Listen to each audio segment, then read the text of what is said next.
एक गांव में रूपल और मिंटू अपनी माँ के साथ रहते थे। कुछ समय पहले उनके पिता की मृत्यु हो गई थी। उनके पिता के मरने के बाद उनकी माँ को उनकी कुछ पेंशन आती थी, जिससे वो अपना और अपने दोनों बच्चों का गुजारा करती थी। दोनों भाई बहन पास के सरकारी स्कूल में पढ़ने जाते थे। उनके पापा के जाने की वजह से उनकी माँ की तबीयत खराब ही रहती थी। एक दिन उनकी माँ की तबीयत बहुत ज्यादा खराब हो जाती है। तभी उनके माँ के छोटे भाई विशाल और उनकी पत्नी मेनका उनसे मिलने आते हैं। भाई, अब मेरी जिंदगी का कोई भरोसा नहीं है। पता नहीं अब मैं कितने दिन और जीऊंगी। मेरे मरने के बाद तो मेरे दोनों बच्चों को अपने साथ रखना, नहीं तो मेरी आत्मा को शांति नहीं मिलेगी। दीदी, आप ऐसा मत बोलिए, आपको कुछ भी नहीं होगा दीदी। भाई, मैं तेरे आगे हाथ जोड़ती हूँ, मेरे दोनों बच्चों को अपने पास रख लेना। अरे दीदी, आप चिंता क्यों करती हैं? मैं इन दोनों बच्चों को अपने साथ ही रखूंगा और इनका बहुत अच्छे से ख्याल रखूंगा। अरे वाह, खुद ही सारे फैसले ले रही हो। अरे हमने क्या अपने घर में अनाथ आश्रम खोल रखा है जो इन दोनों को उठाकर अपने घर ले चले? मेनका, कुछ तो शर्म करो। ये तुम कैसे बातें कर रही हो? तुम्हें शर्म आनी चाहिए। यहाँ मेरी बहन की तबीयत खराब है और तुम उनके सामने इतनी घटिया बातें बोल रही हो। अरे अच्छा ही है जो आपकी बहन मर जाए और इन दोनों मनहूस को भी अपने साथ ले जाए। ये खुद तो मर जाएगी और इन दोनों को हमारी छाती पर छोड़ जाएगी। मेनका की ये बातें सुनकर उसकी बहन रोने लग जाती है और अपनी बहन को रोता हुआ देख विशाल को गुस्सा आता है और वो मेनका को एक जोरदार थप्पड़ मारता है। मनहूस ये बच्चे नहीं, मनहूस तुम हो। यदि तुम्हें मेरे साथ रहना है तो तुम रह सकती हो, नहीं तो अपना बैग उठाकर घर से बाहर निकल जाओ। तुम्हारी सारी इच्छाएं, तुम्हें सभी ऐशो आराम मैं देता हूँ, इसलिए तुम ज्यादा सिर चढ़ गई हो। दीदी, आप इस चुड़ैल की बातों पर ध्यान ना दें। इसकी तरफ से मैं आपसे माफी मांगता हूँ दीदी, और आप चिंता मत करें, मैं इन दोनों बच्चों का बहुत अच्छे से ध्यान रखूंगा। विशाल की ये बात सुनकर उसकी बहन खुश हो जाती है और उसी समय दम तोड़ देती है। अपनी बहन का अंतिम संस्कार करने के बाद विशाल उन दोनों बच्चों को अपने साथ अपने घर ले जाता है। विशाल की अपनी भी एक बेटी थी जिसका नाम रेखा था। रेखा अपनी माँ की तरह ही जिद्दी और बिगड़ैल थी। सुनो, आज से ये दोनों बच्चे यहीं रहेंगे। इन दोनों के यहाँ रहने से अगर किसी को प्रॉब्लम है तो वो घर छोड़कर जा सकता है। ये दोनों भाई बहन अब से मेरे ही बच्चे हैं। विशाल उन दोनों बच्चों को अपनी ही बेटी के स्कूल में दाखिला करा देता है। फिर तीनों बच्चे एक साथ स्कूल जाने लगते हैं। इसी तरह से खुशी खुशी दिन बीत रहे थे। फिर एक दिन, मेनका, मेरा 2 महीने का विदेश में सेमिनार है, मैं वहाँ जा रहा हूँ। मेरे पीछे से इन दोनों बच्चों का बहुत अच्छे से ख्याल रखना। अगर मुझे कोई भी शिकायत मिली तो मैं तुम्हें कभी माफ नहीं करूँगा। विशाल की ये बात सुनकर मेनका और उसकी बेटी बहुत खुश हो जाती हैं। आप आराम से जाओ जी, आपको किसी भी बात की कोई शिकायत नहीं मिलेगी। मैं इन दोनों बच्चों का बहुत अच्छे से ख्याल रखूंगी। विशाल अपने सेमिनार के लिए घर से निकल जाता है। उसके जाते ही रेखा और उसकी माँ दोनों बच्चों को मारने लगती है। क्यों रे मनहूस, तुम दोनों की वजह से मेरे पति ने मुझ पर हाथ उठाया था, मुझे बहुत बुरा भला भी कहा था। मैं अब तुम दोनों को जिंदा नहीं छोड़ूंगी। तुम दोनों की इसकी कीमत चुकानी पड़ेगी। आज से घर का सारा काम तुम दोनों करोगी और आज से तुम्हारे स्कूल जाना भी बंद, समझे? मामी, आप मिंटू से काम मत करवाइए। मिंटू अभी बहुत छोटा है, आप जो भी कहेंगी वो मैं करूँगी। मामी जी प्लीज। क्या कहा? ये छोटा है? मुझे तो नहीं लग रहा छोटा। इसका मुंह देख कितना बड़ा है। 1 मिनट में 4 रोटियां खा जाएगा ये, और काम करने में तो इसे छोटा बता रही है। देखो मोम, कैसे कैसे बहाने बना रहे हैं ये हमारे सामने। तुम मुझे मत सिखा मुझे क्या करना है और क्या नहीं। तुम दोनों मिलकर घर का सारा काम करोगे। अगर काम नहीं किया तो फिर तुम्हारी बहुत पिटाई होगी। उसके बाद से दोनों माँ बेटी मिलकर दोनों भाई बहन से घर का सारा काम कराती है और रात को सिर्फ एक बार ही बासी खाना खाने को देती है। यहाँ तक कि उन दोनों के सोने के लिए बिस्तर तक नहीं देती। दोनों भाई बहन किचन में जमीन पर सोया करते थे। मेनका और उसकी बेटी दोनों भाई बहन की बहुत पिटाई करती थी। फिर एक दिन, अरे ओ मनहूस, इधर आओ। जी मामी जी। तुम दोनों ये मटके उठाओ और कुएं से पानी भर कर लाओ। आज घर में पानी नहीं आ रहा है। मामी जी, मैं 2 बार पानी ले आऊंगी, लेकिन मिंटू को मेरे साथ मत भेजो। मिंटू भी बहुत छोटा है। मामी जी, वो इतना वजन नहीं उठा पाएगा। मेनका रूपल को एक जोरदार थप्पड़ मारती है। मैंने कहा ना, मुझे मत सिखाया कर कि मुझे क्या करना है और क्या नहीं। एक बार मैंने बोल दिया तो मतलब बोल दिया। दोनों भाई बहन जाओ और जाकर पानी लेकर आओ, और ध्यान रखना समय से घर नहीं आए तो तुम दोनों की बहुत पिटाई होगी और रात का खाना भी नहीं मिलेगा। दोनों मासूम भाई बहन मटका उठाकर पानी लेने चले जाते हैं और वहीं कुएं के पास बैठकर जोर जोर से रोते हुए अपनी माँ को याद करने लगते हैं।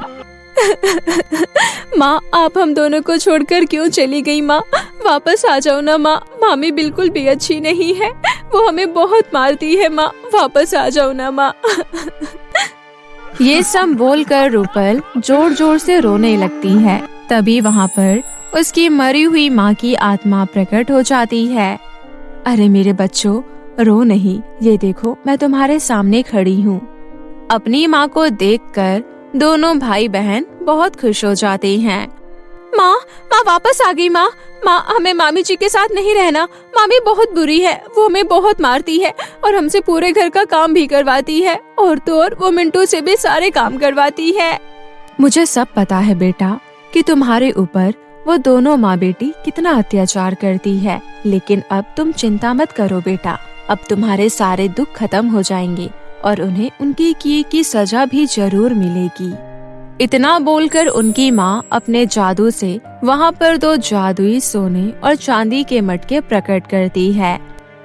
बेटा, ये दोनों जादुई सोने और चांदी के मटके हैं। ये तुम्हें हर मुसीबत से बचाएंगे और तुम्हारी सारी मनोकामनाएं भी पूरी करेंगे। अच्छा बेटा, अब मेरे जाने का समय हो गया है, अब मैं चलती हूँ।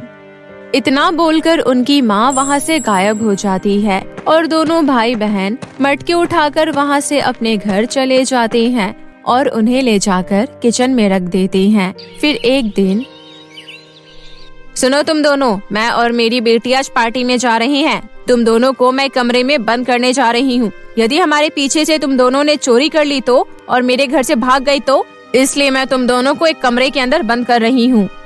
नहीं मामी, आप ऐसा मत करो, मुझे बंद कमरे में बहुत डर लगता है। मामी जी, हम कुछ भी नहीं चुराएंगे। हम इस घर के सिवा कहाँ जा सकते हैं मामी जी? हमारा कोई अपना नहीं है आपके सिवा। कृपया आप हमें कमरे में बंद ना करें, हम पूरे घर का ख्याल रखेंगे। तुम दोनों अपनी बकवास बंद करो। यदि मेरे सामने ज्यादा बोले तो तुम्हारी जुबान खींच लूंगी। मेनका दोनों मासूम बच्चों को कमरे में बंद करके चली जाती है। दीदी, मुझे बहुत डर लग रहा है। दीदी, कोई बात नहीं मंटू, मैं हूँ ना तुम्हारे साथ, तो बिल्कुल भी मत डर। मासूम मिंटू को डर की वजह से चक्कर आ जाते हैं और वो वहीं पर बेहोश हो जाता है। रूपल भागी भागी दरवाजे के पास जाती है। कोई है? प्लीज दरवाजा खोलो, मेरा भाई बेहोश हो गया है अंदर, प्लीज मेरी मदद करो। तभी अचानक वहाँ पर उड़ते हुए दोनों जादुई मटके आते हैं। जादुई मटके अपने जादू से मिंटू को बिल्कुल ठीक कर देता है। तुम डरो नहीं, हम यहाँ तुम्हारी मदद के लिए आए हैं। तुम दोनों बहुत ही नेक दिल बच्चे हो। इतनी मुसीबत होने के बावजूद भी तुमने हमें खोल कर नहीं देखा। हम जादुई मटके हैं, तुम हमारे अंदर से बहुत सारे सोने और चांदी के सिक्के निकाल सकते हो। रूपल और मिंटू दोनों हाथ डालते हैं तो उन्हें बहुत सारे सोने और चांदी के सिक्के मिल जाते हैं। अभी थोड़ी देर के बाद उनकी मामी घर आ जाती है। मामी जी, हम आपका ये घर छोड़कर जा रहे हैं, अब हम इस घर में कभी नहीं आएंगे। इतना बोलकर दोनों भाई बहन घर छोड़कर चले जाते हैं और एक जादुई मटके की मदद से दोनों एक बहुत बड़ा घर बनवा लेते हैं और खुशी खुशी उसमें रहने लगते हैं। एक समय की बात है, एक गांव में एक फैक्ट्री होती है, पर वो फैक्ट्री बहुत दिनों से बंद थी।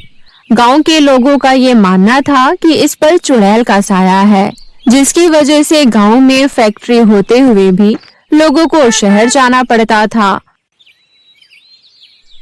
जगमोहन, रवि और बिरजू एक दिन फैक्ट्री के सामने से होते हुए जा रहे होते हैं। तभी जगमोहन बोलता है, कितना अच्छा होता अगर ये फैक्ट्री चालू रहती, हमें गांव से बाहर जाकर काम नहीं करना पड़ता और हम भी अपने परिवार के साथ गांव में ही रहते। हाँ भाई, तुम बिल्कुल सही कह रहे हो।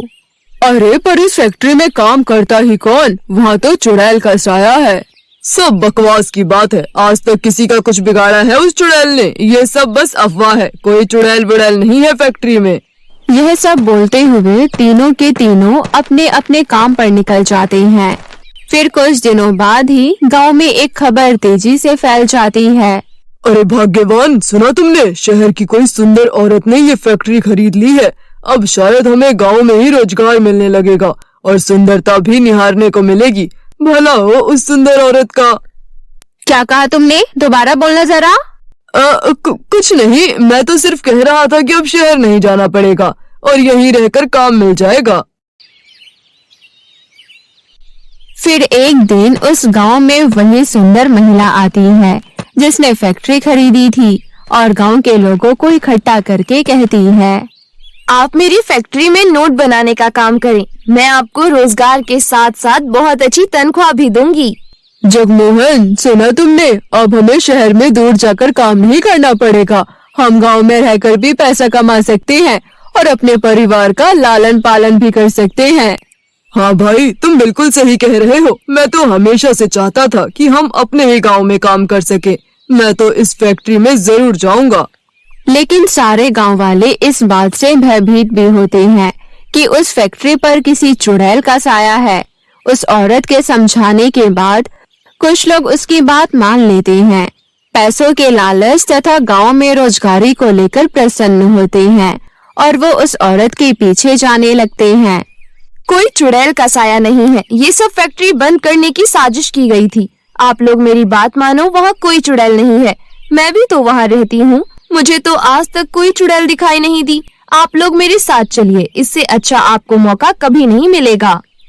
गांव के लोग लालच के कारण गांव के प्रधान की बात नहीं मानते और फैक्ट्री में चले जाते हैं और नोट छापना शुरू कर देते हैं। पर किसी को इस बात का आभास तक नहीं होता कि वो जो नोट छाप रहे हैं वो नकली है। फिर एक दिन, क्या बात है, आजकल रवि दिखाई नहीं दे रहा। क्या तुम लोगों में से किसी ने उसको देखा है? क्या पता कि रवि कहाँ है आजकल। मुझे तो लगता है वो इतना बड़ा आलसी और मन चला है। काम से बचने के लिए घूमते घूमते जंगल की तरफ चला गया होगा और किसी जानवर का शिकार बन गया होगा। लेकिन जब ये बात गांव के प्रधान को पता चलती है तो वो घबरा जाता है और लोगों को फिर से एक बार चेतावनी देता है। तभी सुंदर औरत वहां आ जाती है। ये प्रधान आप लोगों से जलता है क्योंकि आप गांव में रहकर भी पैसे कमा सकते हैं और इसको शहर जाना पड़ता है। ये नहीं चाहता कि आप लोगों का भला हो। मैं आप लोगों को विश्वास दिलाती हूँ, वहाँ पर कुछ नहीं है और मैं आप लोगों की तनख्वाह बढ़ाने का भी वादा करती हूँ।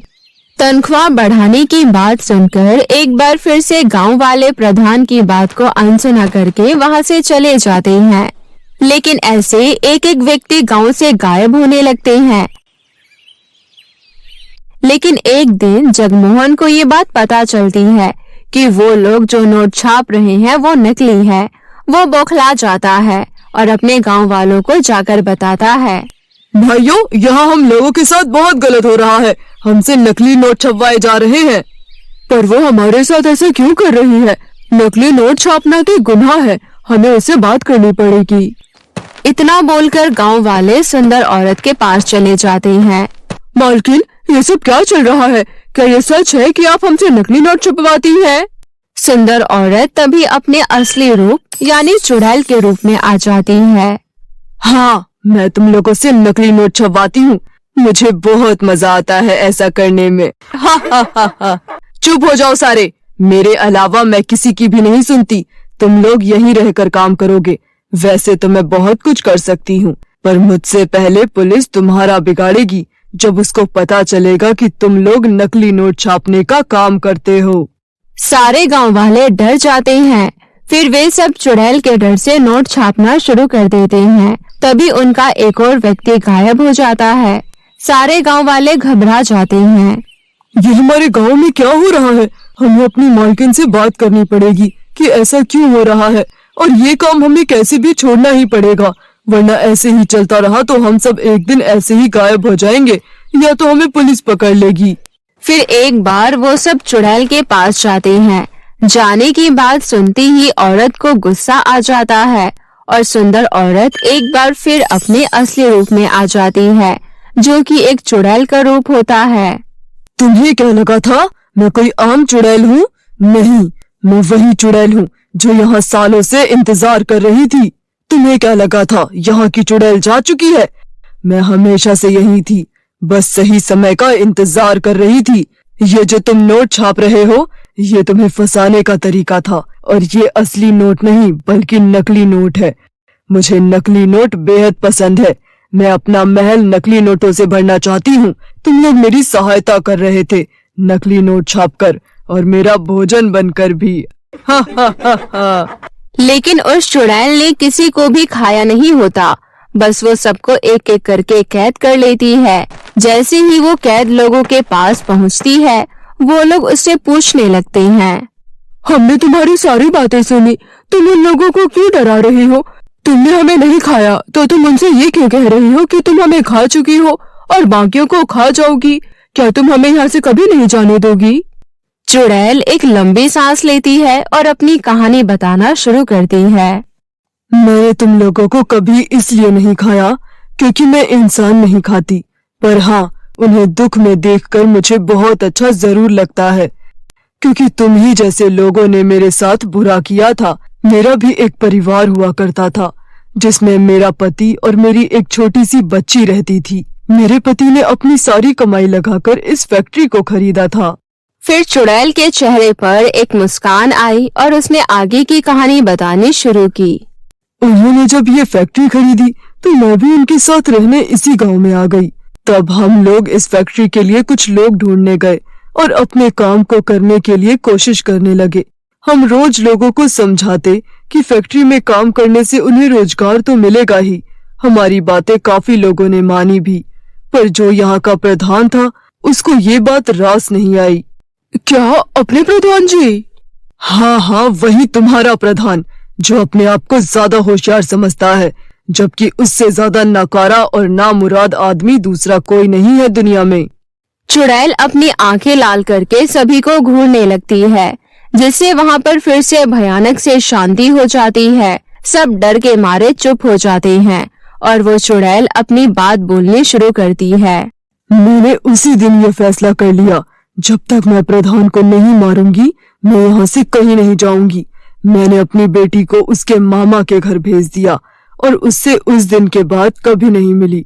उसके बाद मैं गांव वापस आई तो गांव वालों से सुना कि प्रधान ने ये फैक्ट्री ये बोलकर बंद करवाई है कि यहाँ पर किसी चुड़ैल का साया है। उसी से मुझे ये तरकीब सूझी और मैंने एक बाबा से संपर्क करके खुद को चुड़ैल रूप में विकसित करवाया, और अब मैं यहाँ हूँ उस प्रधान से बदला लेने। लेकिन तुमने हमें कैद क्यों कर रखा है?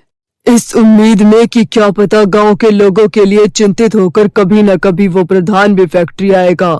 ऐसा बोलकर चुड़ैल अपने कमरे में चली गई और गांव वाले दोबारा अपने काम पर लग गए। फिर एक दिन पैसों के लालच में प्रधान का बेटा भी फैक्ट्री की तरफ आया, और जैसे ही चुड़ैल ने उसको देखा, चुड़ैल के दिमाग में एक तरकीब सूझी। आज मैं अपना बदला जरूर पूरा करूंगी। वो तुरंत इंसानी रूप में आई और वो प्रधान के बेटे को देखते ही रोने लगी।